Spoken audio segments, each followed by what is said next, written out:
ግን ዘመነ ካሴ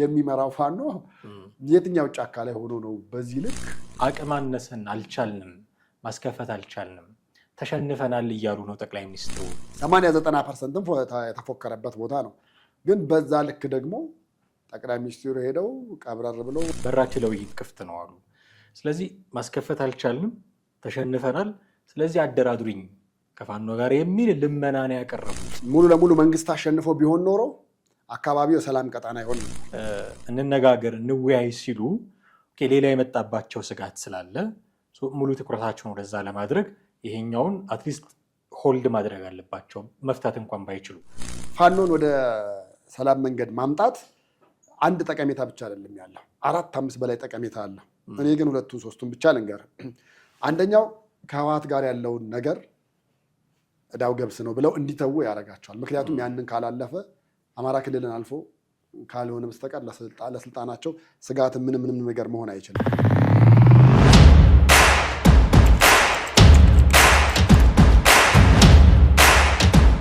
ሰላም እንዴት አላችሁ ወደ ቤተሰቦቻችን ይህ ዘኢትዮጵያ ነው ቴዎድሮስ ካሳና ማህደግፋ በወቅታዊ ፕሮግራማችን ወደ እናንተ መተናል በዛሬው ፕሮግራማችን ትኩረት የምናደርገው በትናንትናው ዕለት ክቡር ጠቅላይ ሚኒስትሩ በደብረ ማርቆስ ተገኝተው ያደረጉት ንግግር ላይ ነው ደብረ ማርቆስ ከተማ ሲገቡ ከፋኖ እንዴት ዝማል የሚል ጥያቄ እናነሳለን ምክንያቱም አንዳች ነገር ከፌደራል መንግስቱ በተለይም ከጠቅላይ ሚኒስትሩ ወደ አማራ ክልል እንደዚህ ያሉ ቦታዎች ላይ ቢገቡ እርምጃ እንወስዳለን ብሎ ሲያስፈራራ የከረመ ቡድን ከመሆኑ አንፃር ጠቅላይ ሚኒስትሩ ደብረ ማርቆስ ሲገኙ ምረቃ ሲያደርጉ የደብረ ማርቆስን ኤርፖርት ምን ሲሰራ ነበር የሚል ጥያቄ እናነሳለን ከዛ በተጨማሪ የዚህ የምረቃ ፕሮግራም ላይ ንግግር አድርገዋል ጠቅላይ ሚኒስትሩ በራችን ለድርድር ክፍት ነው የሚል ማለት ነው ይህንንም አስመልክቶ የሚታዩ በርካታ እይታዎች አሉ እነሱን እያነሳ ነው ቆይታ የምናደርገው እስከ ፕሮግራማችን ፍጻሜ ድረስ አብራችሁን ቆዩ እንዴት አለ ቴዲ እንዴት ነው አለን እንግዲህ ትላንትና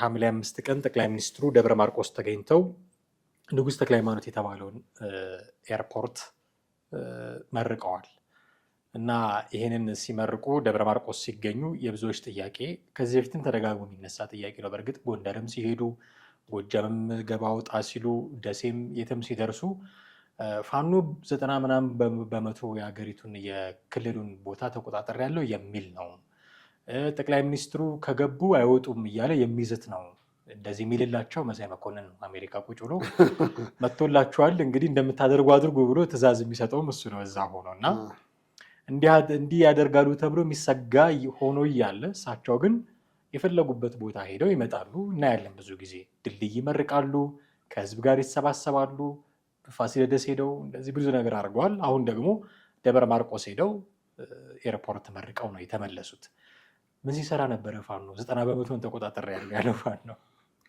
ለፋኖ ትልቅ የምናቀርበው የጋራ ጥያቄ ይሆናል ብዬ አስባለሁ ምክንያቱም አለኛ ይሁንታ ማንም የፌደራል መንግስት መጥቶ እዛች መሬት ላይ አይረግጣትም ብሎ በጣም በፉከራ የሚናገረው የነበሩ እሱን ትተህ የብልጽግና አመራሮች አማራ ክልልን የሚያስተዳድሩት በእኛ ይሁንታ ነው ዝም ብለን የኛ ይሁንታ ስላለበት ነው እንጂ ቁጭ ብለው ማስተዳደር አይችሉም በሚል ፉከራ በጣም የምንሰማበት ነበረ ግን ያው ጠቅላይ ሚኒስትሩ ደግሞ እንግዲህ ሄደው ፊት ለፊት መርቀው መጥተዋል ከዚህ በፊትም የት ነው የሆነም እንደዚሁ አንድም ትልቅ ፕሮጀክት ሄደው መርቀው ተመልሰው መጥተዋል እና እንደውም አቋርጣናቸዋል ምናምን ነገር ሁሉ የሚል ፉከራ ነበር በፊቱ ላይ ያ ሁሉ ላይ ግን ምንም የታየ ነገር የለምና እኔ አሁን የፋኖን ማንነትና ምንነት አንደኛ በዚህ መንገድ የምትረዳበት ነገር የምናገኘው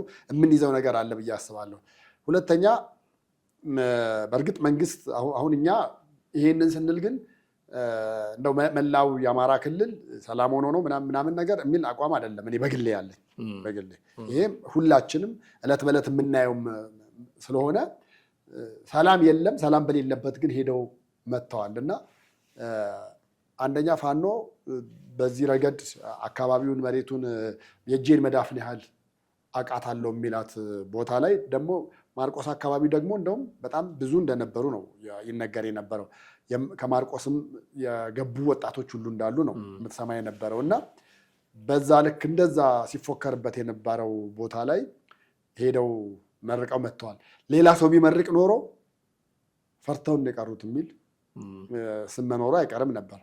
ሌላ ባለስልጣን ቢሄድ እንደዚህ ያሉ ስያሜዎች ወይ ደግሞ የክልሉ ሰው ቢሆን የመረቀው እንደዛ አይነት ነገር በመግለጫቸው ልንሰማ እንችል ነበረ። ግን ዘመነ ካሴ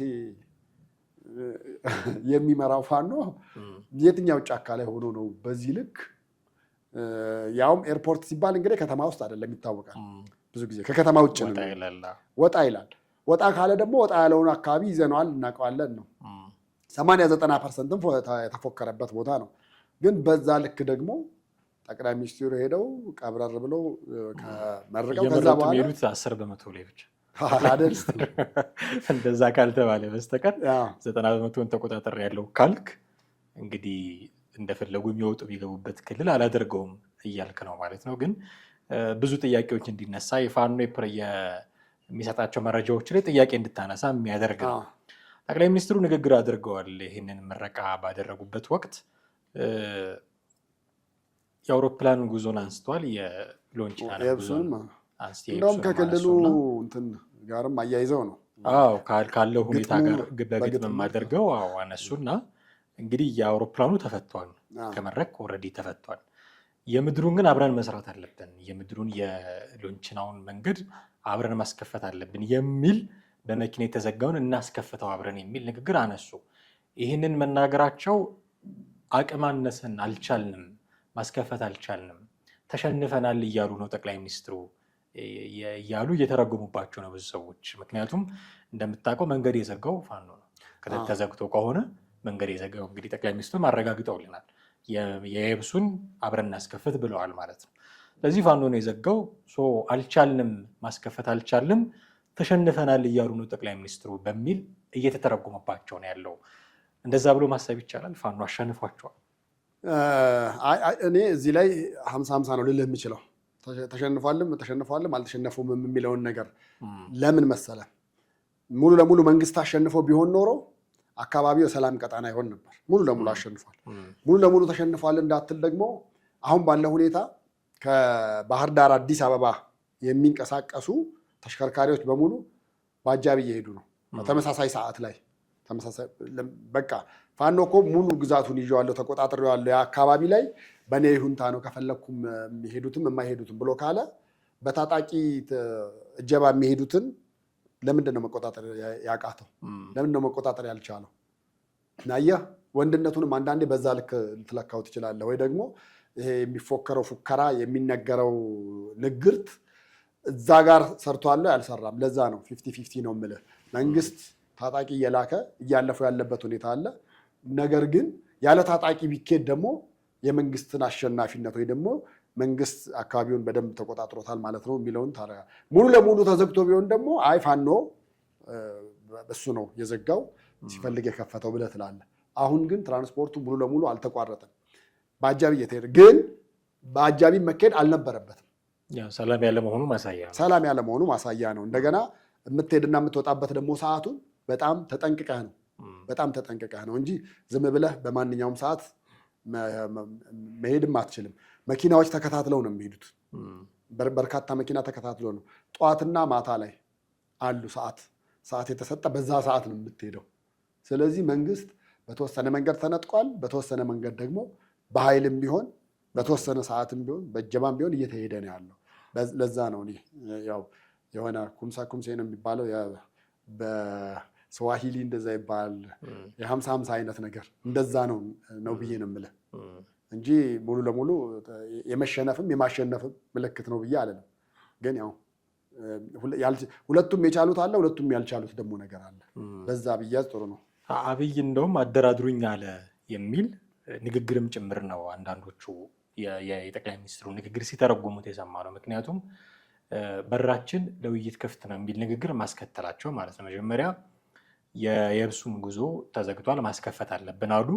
ማስከፈት አለብን ካሉ በኋላ እዛው ንግግራቸው ላይ በራችን ለውይይት ክፍት ነው አሉ።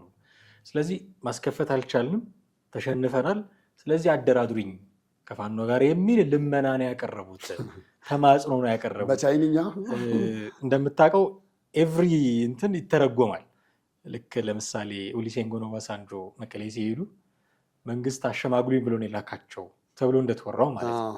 ኦሉሴጉን ኦባሳንጆን መንግስት በቃ ቲፒኤልኤፎች ውጊያ ሊከፍቱብኝ ስለሆነ እባክህ እንደው እግራቸውም ላይ ቢሆን ወድቀህ እንደው አንድ ዝም እንዲሉ አድርግልኝ ብሎ ነው የላካቸው ተብሎ እንደተነገረው ይሄኛውም ንግግር መክፈት ስላልቻልን መንገዱን ይህንን የሚዘጉትን ሰዎች በውጊያ አሸንፈን መንገዱን ሰላም ማድረግ ስላልቻልን በቃ አደራድሩኝ የሚል ተማጽኖ የቀረበበት ንግግር ነው የሚል ሲተረጎምባቸውም እንዲሁ ሰምቻለሁ። እና ኦኬ በራችን ለውይይት ክፍት ነው ማለታቸው እንደተጠበቀ ሆኖ አሸማግሉኝ ነው ወይ አደራድሩኝ ነው ወይ ወይስ ሌላ ፖለቲካ አለው እንደራደር ማለታቸው? ያው በግልጽ ቋንቋ እንደራደር አላሉ። በራችን ለውይይት ለንግግር ለድርድር ክፍት ነው ነው ያሉት። እንዲህ ማለታቸው ልመና ነው አሸማግሉኝ ነው? እኔ በአንድ በኩል ይኸውልህ ለምሳሌ አማራ ክልል ብዙ ጊዜ እዚህ መድረክ ላይ አንስተነዋል። ትምህርት ቤት የማይሄዱት ህፃናት ቁጥር 7 ሚሊዮን ምናምን ደርሰዋል ብለናል።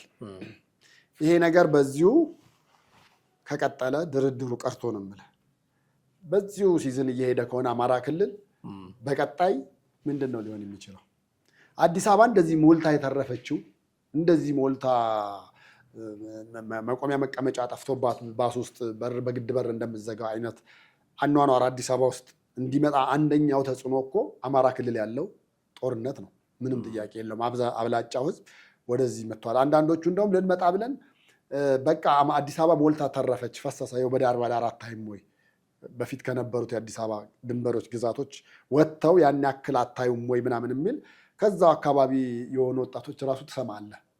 እና መንግስት እርግጥ ለመንግስት አንድ የፖለቲካ ኪሳራ ነው አንድ ክልል አለመገዛት። የትግራይ አለመገዛት ለመንግስት አንድ የፖለቲካ ኪሳራ ነው። አማራ ክልል ላይ የኖረ ሰላም አለመኖር አንድ ለመንግስት እንደ አንድ የኪሳራ ልትወስደው ትችላለህ። የፖለቲካ ኪሳራ አድርገህ ብትይዘውም በዛው ልክ ግን እየተጎዳ ያለው ደግሞ የትኛው ማህበረሰብ ነው የሚለውን ደግሞ ስታይ እዛው የክልሉ የሆነ ነው። አሁን 7 ሚሊዮን ያልነው ምናልባት ትምህርት ቤት ውስጥ ያሉት ዳታ ወጥቶ ምናምን ገለልተኛ አካላት ያዩት ያነበቡት የተወሰነ ነገር ነው። ይሄ ግን ጦርነቱ በዚሁ ከቀጠለ ድርድሩም ካልተሳካ ካልሆነም ፐርሰንቱ ከዛ እየጨመረ ይመጣል። የአሜሪካ የዛሬ ስንት ዓመት ሂሮሺማና ነጋሳኪ ላይ ያፈነዳች በተባለው እኮ ስቲልናው እዛ አካባቢና በአካባቢው ያሉት ጋር የሚወለዱ ልጆች ራሱ ጭንቅላታቸው ቅርጹ ትክክል አይደለም፣ የሴል ችግሮች አሉባቸው፣ የአእምሮ ችግር አለባቸው፣ የአእምሮ እድገት ውስንነት ያለባቸው በጣም ብዙ ነገሮች ያሉባቸው ነው። አማራ ክልል በዛ ልክ እንኳን ባይሆን ግን ያልተማረ ማህበረሰብን በማፍራት ከክልሉ ደግሞ አንደኛ እየሆነ ነው። አስበው ኢትዮጵያ ስትመሰረት ኢትዮጵያን ሲመሰርት የመጀመሪያው የነበረውን ማህበረሰብና በትምህርትም በተለይ ከተማው በዚህ ጉዳይ የምታማው አልነበረም። በደርግ ጊዜ የወጡ ፐርሰንቶችን ብታይ እርግጥ ነው ያን ጊዜ ክልል አልነበረም፣ ግን አሁን ክልል ብለን ባልናቸው ቦታ ላይ አብላጫው ማህበረሰብ የተማረ እንደሆነ የተመሰከረለት ነው። አሁን ያ ነገር የለም ማለት ነው። እኔ ማሰብ የምፈልገው አሁን ጠቅላይ ሚኒስትሩ የተናገሩትን ንግግር እንደ ልመናም ይሁን እግር ላይ እንደ መውደቅም ይሁን ወስደው ወደ ሰላም መምጣቱ የበለጠ ጥሩ ይሆናል ብዬ አስባለሁ። የሚመለሱ ጥያቄዎችን እንግዲህ እስካሁን ድረስ ባዩት መንገድ ካልተመለሰ ከዚህ በኋላ ሊመለስ የሚችለው በድርድር ወቅት በሚያነሷቸው ወሬዎች ሊሆን ይችላል። አሁን እኮ እናንተ ይህን እያወራን ፋኖ እነ ዘመነ ካሴ በስልክ ተቀርጾ የሚለቀቀውን እየጻፉ ሊሆን ይችላል። ምንም ጨምርበት ምላሽ ምን እሺም በል እምቢም በል እሺማ በፍጹም አንልም፣ እሺ ካልንማ እጅ እንደመስጠት ነው የሚቆጠረው የሚባል አይነት አካሄድ እንዲካሄድ ነው የተፈለገው። በጣም የጠቅላይ ሚኒስትሩን ልመና ነው ማለት አትችልም። ልመና ነው ብለህ ልትለው የምትችለው አይደለም። ክልሉ በዛ ሁኔታ ይቀጥል። ከዛ በኋላ እኮ ምን ይሆናል? ሰው ቀስ በቀስ የእናንተ ትግል፣ የእናንተ እንቅስቃሴ፣ የእናንተ አካሄድ አልተመቸንም ብሎ አንቅሮ ሊተፋቸው ይችላል። ልክ አሁን ህወሓት ውስጥ እንደተፈጠረው አይነት ነገር ማለት ነው። አሁን ህወሓት በህብረተሰቡ ዘንድ ምን ያህል ድጋፍ አለው የሚለውን ብታይ መሀል አዲስ አበባ ያሉትም ይነግሩናል፣ በሌላው ዓለም ያሉትም ኢቭን እዛው ያሉትም ሊነግሩ የሚችሉት አንድና አንድ ይሄ ነው። ኢትዮጵያ ውስጥ በመላው ሀገሪቱ የኮሪደር ልማት እየተሰራ ነው፣ ትግራይ ውስጥ እየተሰራ አይደለም። ያ ነገር ያመጣውን ጫና ያውቁታል፣ አይተውታል። እንደ ኮሪደሩም ብልጭልጭ ነው ምናምንም ይባል ምርጫ ባለመመረጡ ምክንያት አሁንም ፓርላማ ውስጥ ትግራይ ሰው የላትም፣ ተወካይ የላትም። አማራ ክልልም በዛው ከቀጠለ እንደዚሁ ነው የሚሆነው። በልመና የወሰዱት በምንም 9 ቁጥርና 6 ቁጥር ወደና እናንተ ላይ ተጽፋ ስትታይ ለአንተ 9 የሆነችው ለእኔ 6 ለእኔ 6 ለአንተ 9 ነው የምትታየ። እይታው የዛ ከመሆን በዘለለ እኔ ፋኖ በምንም አይነት ነገር ሳይወስደው ወደ ድርድሩ ቢመጣ ልመናም ከሆነ እሺ ተለምነን የመጣ ነው። አንድ የሚባል አባባል አለ። ባልና ሚስት ተጣልተው ቤቱ አንድ ክፍል ስለነበረ ዝም ብለው መጋረጃ ጋደው ብቻ ነው እና ቢሉ የሚነጋገሩበት መንገድ ጠፋ። እሷም እሱ ጋር መሆን ትፈልጋለች፣ እሱም ደግሞ እንድትመጣለት ይፈልጋል፣ አብራው እንድተኛ ሚስቱ ግን ምንም አልችል አለ ይባላል። ከዛ ወደ ግድግዳው ዞሮ መብራቱን አጥፍቶ ማታ ተኝተዋል እና ወደ ግድግዳው ዞሮ እሱ መጸለይ ጀመረ። ገብርኤል እንደው ምን አለበት አንዷን ቆንጆ ልጅ ብታመጣልኝና እዚህ ከጎኔ እንደው ሚስት የሆና አብራኝ ብታድር እያለ ይህን ደጋግሞ ጮክ እያለ ሲጸልይ በሶስተኛው እሷ ገብርኤል እሺ ቀስ በል አትግፋኝ ብላ ሄዳ ባሏን አቅፋተኛች ይባላል። እንደው በዛን አይነት መንገድ እንኳን በብልሃትም በዘዴም ዝም ብለው ተጎትተንም ተገፍተንም ነው ብለው እንደ ሚስትየዋ ሄደው ቢቀላቀሉና ሰላም ቢፈጥሩ ምናምን ጥሩ ነው። ገብቶኛል፣ ወስጄዋለሁ ሀሳብን። ሽምግልናም ሆነ ድርድርም ንግግርም ሆነ ወስደው እንደው ሰበብ እንኳን ቢያጡ አይ ከኔ አሜሪካ ስለገፋችኝም ነው ምንም እያሉ ገብርኤል ተው አትግፋኝም እያሉ ሄደው ቢነጋገሩ ጥሩ ነው። ገዢ ሀሳብ ይመስለኛል። ግን ከጠቅላይ ሚኒስትሩ አንጻር ደግሞ የሚተረጎሙበት ትርጉም ደግሞ አለ። ለምን ፈለጉት ንግግሩን? ከዚህ በፊት ልክ እነ ጃልሰኝ ከነ ሽመልስ አብዲሳ ጋር እንደተነጋገሩት እነ ዘመነ ካሴ ከአረጋ ከበደ ጋር እንዲነጋገሩ ነበር የታዋቸው። ጠቅላይ ሚኒስትሩም ከክልሉ አመራሮች ጋር ተነጋገሩ አይነት የሰላም ጥሪ ያቀርቡ ነበር በተደጋጋሚ ጊዜ። አሁን ግን በራችን ክፍት ነው ለንግግር ለሰላም ሲሉ እንደ ፌዴራል መንግስት ለምን አሁን ይሄንን አመጡት የሚል ጥያቄ አብሮ ይነሳል። እንነጋገር እንወያይ ሲሉ ሌላ የመጣባቸው ስጋት ስላለ ሙሉ ትኩረታቸውን ወደዛ ለማድረግ ይሄኛውን አትሊስት ሆልድ ማድረግ አለባቸው። መፍታት እንኳን ባይችሉ ቢፈቱት ይመርጣሉ። በእርግጠኝነት በምንም አማራጭ ቢፈቱት ሰላም ቢሆን አማራ ክልል እንደ ቀድሞ ቢሆንላቸው ይመርጣሉ። ግን መሆን እንኳን ካልቻለ አሁን ስጋቶች አሉ። ከቲፒኤልኤፍም ከኤርትራ መንግስትም ስጋቶች እንዳሉ ራሱ መንግስት በተደጋጋሚ የሚናገረው ነገር ነው። ጥምረት ፈጥረው ሊወጉኝ ነው እንደዚህ እያለ እሱ ስጋት ካለ ሁለት ቦታ ድስት ጥዶ አይሆንም። አንዱ ቦታ እንዳያር ያኛውን ደግሞ ሆልድ ማድረግ ያስፈልጋል በሚል ነው ንግግሩን በፌዴራል መንግስት ደረጃ የፈለጉት የሚል ኢንተርፕሬቴሽንም ደግሞ እየሰማን ነው። እና ከዚህ አንጻር እስከ ጠቅላይ ሚኒስትሩ ቅድም ከፋኖ አንጻር ነው የተረጎም ነው። ከጠቅላይ ሚኒስትሩ አንጻር እንዴት ማየት እንችላለን? አሁን አንደኛው እንትን እወስደዋለሁ። ለምሳሌ ከቲፒኤልኤፍ ጋር አብሮ ሊወጉኝ ስለሆነ ቢያንስ አንዱ ስትራቴጂ ይሄ ነው፣ ጠላትን መቀነስ ነው። ሙሉ ልታጠፋው ትሞክራለህ። መጀመሪያ እኮ ልታጠፋው ትሞክራለህ።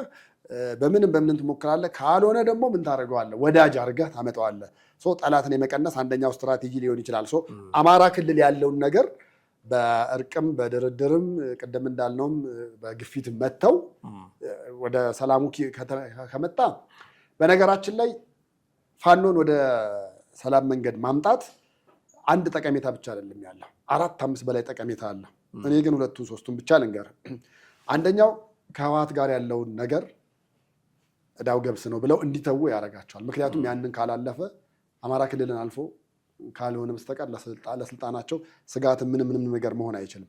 ሁለተኛ ጠላትን የመቀነስ ስትራቴጂ ነው። ሶስተኛ ደግሞ ሌሎች ክልሎችም ይህን ነገር ኤክሰርሳይዝ እያደረጉ ነው። በቃ አካባቢያቸውን የሆነ ወጣት ቡድን ይነሳል፣ ጫካ ውስጥ ይገባል ወይ ተራራ ውስጥ ይገባና ጥያቄ አለን የሚል ነገር ያነሳል። ከዛ በኋላ ክልሎች ቀስ በቀስ ከፌዴራል መንግስት ይዞታ ስር እጀታ ስር እየወጡ ነው የሚሄዱት። ስለዚህ እነዛን ነገሮች የመቀነሻ አንደኛው መንገድ ነው ይሆናል። ሁለተኛው ደግሞ ምን አለ መሰለ፣ በዚህ ጉዳይ ላይ ጉዳዩ በጣም ሲሪየስ ኢሹ ሆኖ በመንግስት እንደተወሰደም እንድታውቅ ያደርጋል። ለሌላውም መልእክት ነው።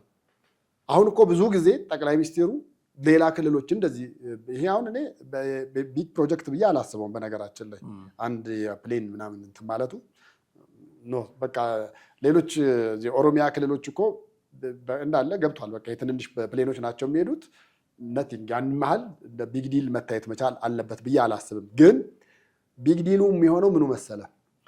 ጠቅላይ ሚኒስትሩ ምክትላቸውን አይደለም የላኩት፣ የጽህፈት ቤት ተወካይ አይደለም የላኩት፣ የክልሉን ርዕሰ መስተዳድር አንተ ጨርሰው አንተ ሄደህ መርቅ አይደለም ያሉት፣ እራሳቸውን ሄዱት። ለቦታው ፌዴራል መንግስት ትኩረት ሰጥቶታል፣ ቦታ ሰጥቶታል ማለት ነው። በጣም ትልልቅ ፕሮጀክቶችን ሳይቀር ጠቅላይ ሚኒስትሩ አልቻሉም ተብሎ ምክትል ጠቅላይ ሚኒስትሩ እየሄደ የመረቀበታል፣ ወይ ደግሞ ከጠቅላይ ሚኒስትር ጽህፈት ቤት የመጣ ተወካይ ተብሎ የመረቁበት፣ ወይ ደግሞ የክልሉ አመራር የመረቀበታል።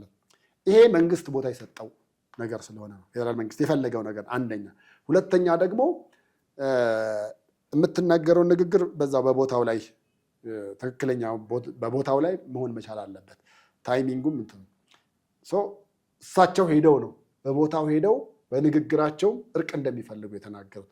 ስለዚህ መንግስት በጣም ከፍተኛ ቦታ እንደሰጠው ትልቅ ስፍራ እንደሰጠው እንዲያውቁ ይሆናል። አሁን እነ ዘመነ ሲጽፉም እንደው በእንቢተኝነት ከመጻፍ አሁን የሆነ የሚያስቡት ነገር ያለ ይመስለኛል።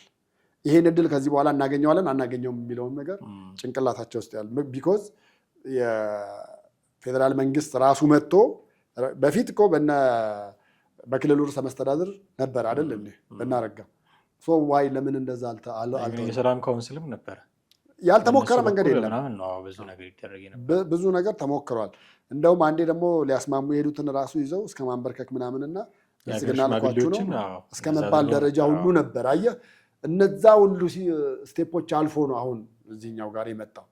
ስለዚህ አሁን እኔ እርግጠኛ ነኝ ጠቅላይ ሚኒስትሩ ሄደው ከተመለሱ 24 ሰዓት አልፎታል አይደለም። በዚህ በ24 ሰዓት ውስጥ መግለጫ ጠብቀን ነበረ። የለም ከፋኖ በኩል የወጣ ምንም አይነት መግለጫ። ስለዚህ ምናልባትም ዲያስፖራዎችንም እያማከሩ ሊሆን ይችላል። እንዲህ ብለዋል፣ ምን እናድርግ፣ ምላሻችን የእኛ ብቻ ከሚሆን እንደው ትንሽ ለስለስ ብንል አይሻልም ወይ ደግሞ ቅድመ ሁኔታ የፕሪኮንዲሽን ብለን የምንላቸው ነገሮች አሉ። ቅድመ ሁኔታዎችን እናስቀምጥ፣ ቅድመ ሁኔታ የመደራደሪያ ፖይንቶቻችንን እናስቀምጥና ምናልባትም አሁን የምንሰማው የፋኖ መግለጫ መሀል ከተማ ገብቼ ከምደራደር መንግስት እነዚህን ነገሮች ካመቻቸ ለድርድር ዝግጁ ነኝ እንዲል ብለው መግለጫ ላይ ያነቡታል።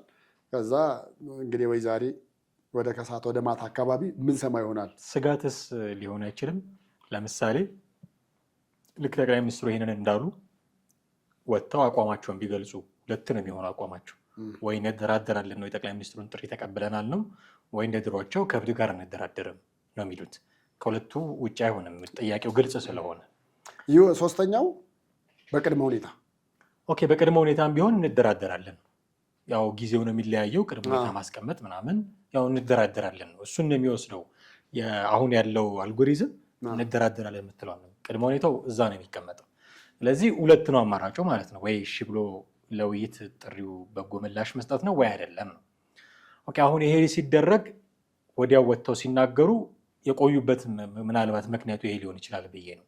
ስጋቱ ምንድነው? ኦኬ እንደራደር ጥሪውን ተቀበለናል ቢሉ ይኸው ሌላኛው እስክንድር ነጋ መጣ ነው የሚባለው። አሁን ዘመነ ካሴ ወጥቶ ጠቅላይ ሚኒስትሩ ደብረ ማርቆስ ተገኝተው ላደረጉት ጥሪ በጎ ምላሽ ሰጥተናል ቢል ይኸው እስክንድር ነጋ ሲያደርግ የነበረውን ነገር ሊያደርግ መጣ ዘመነ ካሴ የሚል ታፔላ መለጠፉ አይቀርም። አንድ ወጥቶ ደግሞ አይ አንደራደርም፣ የጠቅላይ ሚኒስትሩንም ጥሪ አናምነውም የሚል ነገር ደግሞ ቢናገር አማራውን ሊያስፈጅ በጦርነት ሊያቀንትል ሊል ይኸው ክልሉን ሊያወድም ዘንድሮም እንዲሁ እንትን እያለ ነው ከእስክንድር አይማርም የሚል ደግሞ መነሳቱ አይቀርም።